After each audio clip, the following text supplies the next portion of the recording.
Hey this is Kabir and you are watching Rudra finance. आज हम बात करेंगे एक बहुत ही बेहतरीन फार्मा कंपनी के बारे में जो फार्मा सेक्टर की एक लीडिंग कंपनी है जिसका नाम है सिप्ला लिमिटेड। तो आप स्क्रीन पर देख सकते हो जैसे मैंने सिप्ला का डेली चार्ट ओपन किया हुआ है एंड डेली चार्ट में ये लगातार एक continuous higher high and higher low वाला फॉर्मेशन लगाते हुए ऊपर ही जा रहा है। हालांकि यहाँ पे वो एक कंसोलिडेशन फेज में था बट अब उसने वो फेज भी ब्रेक कर दिया है एंड वहां एग्जैक्टली उसी लेवल पे उसने सपोर्ट लिया हुआ है। अब ये सपोर्ट लाइन जो है वो इंपॉर्टेंट इसीलिए हो चुकी है बिकॉज यहाँ पर अगर आप डेट देखें तो 2021 के अप्रैल मंथ से 2022 के अप्रैल मंथ तक लगभग वहां पे एक साल तक वो एक ही रेंज में कंसोलिडेट कर रहा था। सो डेफिनेटली यहाँ से हमें एक अपॉर्चुनिटी मिल सकती है कि सिप्ला यहाँ से और ऊपर जाए। इस वीडियो के आने वाले पार्ट्स में मैं आपको एक और ऐसा एग्जांपल दिखाऊंगा जो रेंज बाउंड स्टॉक हुआ करता था और उसके रेंज के ब्रेकआउट के बाद उसने जो अप मूव दिया था वो भी एक बेहतरीन मूव था। सो सिप्ला में भी मैं एग्जैक्टली वैसा ही कुछ देख रहा हूँ। इस लेवल का सेकेंड इंपॉर्टेंस ये है कि ये रेंज बाउंड तो था बट ये एग्जैक्टली 1000 के आसपास का लेवल है जो एक साइकोलॉजिकल राउंड नंबर है। तो सिप्ला 1000 लेवल के आसपास जाके वहां उसे ब्रेक नहीं कर पा रहा था बट अब सिप्ला ने उसे सक्सेसफुली ब्रेक करते हुए 1000 लेवल पर सपोर्ट लिया हुआ है।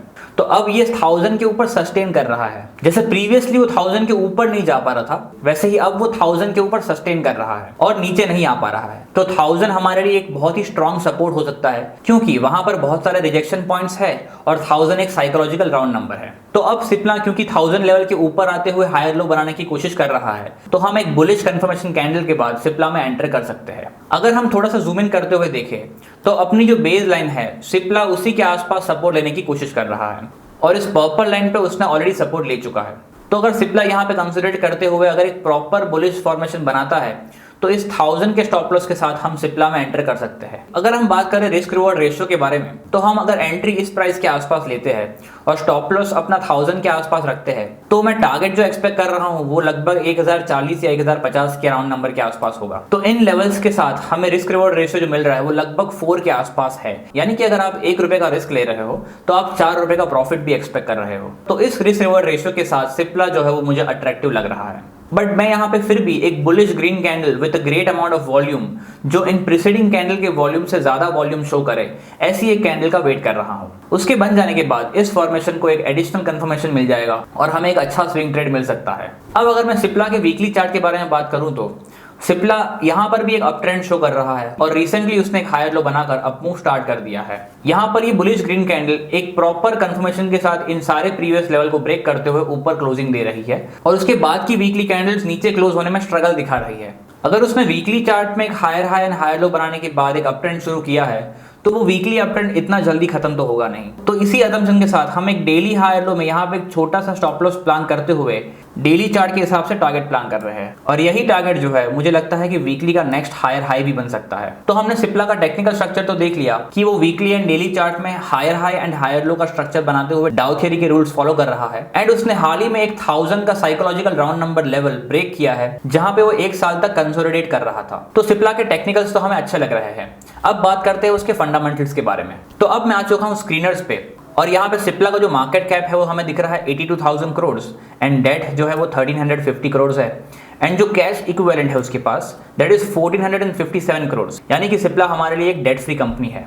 हम ज्यादातर अपने जो स्टॉक्स है वो डेट फ्री कंपनी से ही सिलेक्ट करते हैं। अब थोड़ा आगे बढ़ते हुए देखेंगे कि सिप्ला के क्वार्टरली रिजल्ट्स क्या है। तो क्वार्टरली नंबर्स में सिप्ला एक कंसिस्टेंट सेल्स के साथ 2020 तक स्टक हो चुका था बट अब उसने यहाँ पे ग्रोथ दिखाते हुए अपने प्रीवियस नंबर्स को एक्सीड किया है एंड सिप्ला का लास्ट क्वार्टर का प्रॉफिट जो है वो पिछले सारे क्वार्टर से हाईएस्ट है अगर हम 2020 के दिसंबर को छोड़ दे तो, क्योंकि 2020 कोविड ईयर था तो वहां पे फार्मा ने ऑब्वियसली आउट परफॉर्म किया था। सिप्ला के अगर ईयर ऑन ईयर सेल्स के बारे में बात करें तो सिप्ला एक डेफिनेटली ग्रोइंग कंपनी है जो लगातार कंसिस्टेंट अपने सेल्स को बढ़ाते जा रही है एंड इसी साल के अगर सेल्स के बारे में बात करें तो वो 21,000 करोड़ है जहां पे नेट प्रॉफिट 2,500 करोड़ के आसपास है which is highest ever net profit when we compare to the previous year's net profit। अगर हम सिप्ला के शेयर होल्डिंग पैटर्न्स के बारे में बात करें तो प्रमोटर ने कंसिस्टेंटली अपना स्टेक जो है वो 36% के आसपास होल्ड किया हुआ है।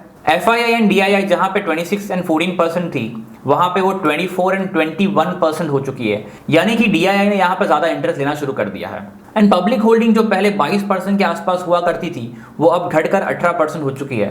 यानी कि पब्लिक के पास अब धीरे धीरे स्टेक कम हो रहा है। और पब्लिक का स्टेक का कम होना यहाँ पे एक पॉजिटिव साइन दिखाता है, बिकॉज बड़े इंस्टीट्यूट यहाँ पे इंटरेस्टेड है और वही ओपन मार्केट से शेयर्स खरीद रहे हैं। तो इस तरह सिप्ला हमें फंडामेंटल में भी एक अच्छे नंबर दिखाते हुए एक ग्रीन इंडिकेशन दे रहा है। तो फाइनली समराइज कर देता हूँ कि सिप्ला हम क्यों सिलेक्ट कर रहे हैं।